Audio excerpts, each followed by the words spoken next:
Magandang araw sa inyong lahat. Ako nga pala si Crystal Shinji Enaldas, 12 years old, nakatira sa Bicol, Sorsogon. Gusto ko sana sa inyo ibahagi kung paano kami mamuhay. Minsan natutulog kami ng walang kain, walang ulam, walang bigas. Pero lahat naman tayo di ba gusto mabuhay ng mapayapa, maraming pera, higit sa lahat, may kaya. Kaya ako ngayon, iniisip ko, sana makapagtapos ako ng pag-aaral para makamit ko ang mga pangarap ko sa buhay. Para makapunta sa ibang lugar, kasama ang aking mga kaibigan, pamilya, makapagpatayo ng dream house ko, makapunta ng ibang bansa, kasama ang aking mga kaibigan.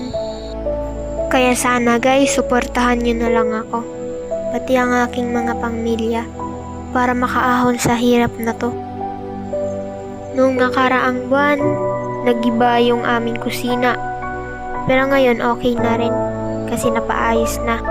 Pero hindi pa rin nalalagyan ng dingding.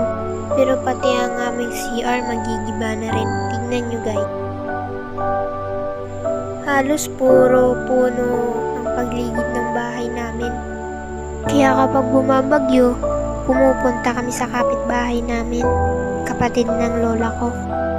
Pero tignan nyo guys, lalagyan pa siya ng konting bubong para matapos.